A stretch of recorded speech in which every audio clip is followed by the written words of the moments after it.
Hello my darlings, my name is Tafur, but you may also call me Madam Loveseam.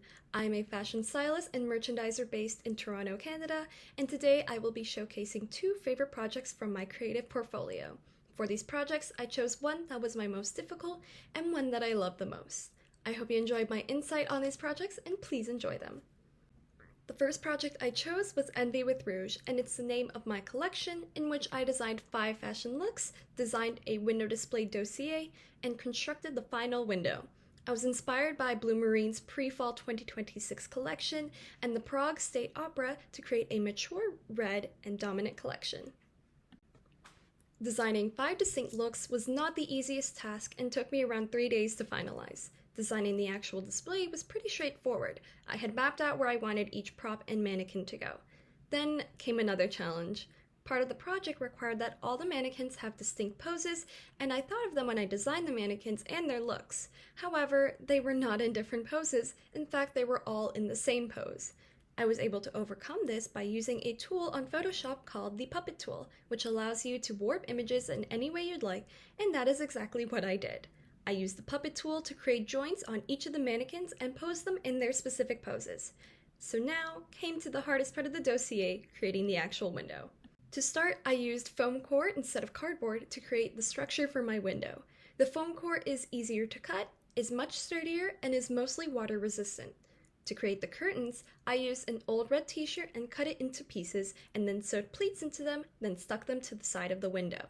To create the window display, including the floor, back, and side walls, I tried hot gluing them together, but the hot glue was not enough and would just fall apart. But since foam core is easily penetrable and sturdy, I used sewing pins to pin the boards to each other, which created a very sturdy structure. I used this same technique to place all the mannequins, props, and curtains to finish the dossier. Overall, this was a very time-consuming and technical project with lots of different elements in mind, but I enjoyed how the final result turned out, and I think it would be interesting to create another one in a style that fits my brand's overall aesthetic more. The last project I will be showcasing is my dream job reimagined, Burberry. The idea behind the project was to choose an existing brand and reimagine it to be completely different. For mine, I chose the classic British fashion house Burberry.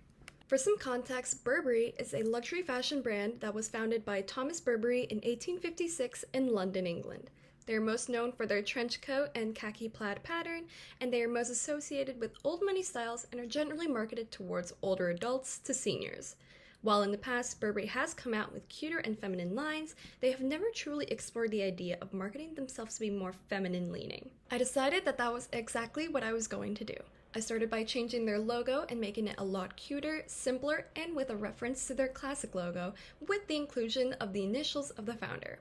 Then, I created a new color palette which focused more on pastel pinks and blues, light neutrals, and muted pastels. Then, I decided to give them a new mascot. While Burberry doesn't have a definitive mascot, their bear mascot Thomas the Bear was the next best thing. I designed a cute, new mascot which marketed towards young girls and women and gave her the name Charlotte the Fawn. Lastly, I created a product campaign, the product being the Burberry Her Eau de Parfum that included the new color palette, logo, and mascot. This entire project was designed using Procreate and Adobe Illustrator to clean it up. I really enjoyed this project and getting to imagine Burberry in the way that I saw them. I especially loved getting to create the mascot, and when I open my own fashion house in the future, you will definitely see Charlotte the Fawn there. That concludes my presentation. I hope you enjoyed seeing the two projects, and if you would like to see more, please feel free to follow my socials. If you have any inquiries or would like to collaborate, you can message me on my socials, email me, or give me a call. Thank you so much for watching, and I hope to see you soon. Goodbye!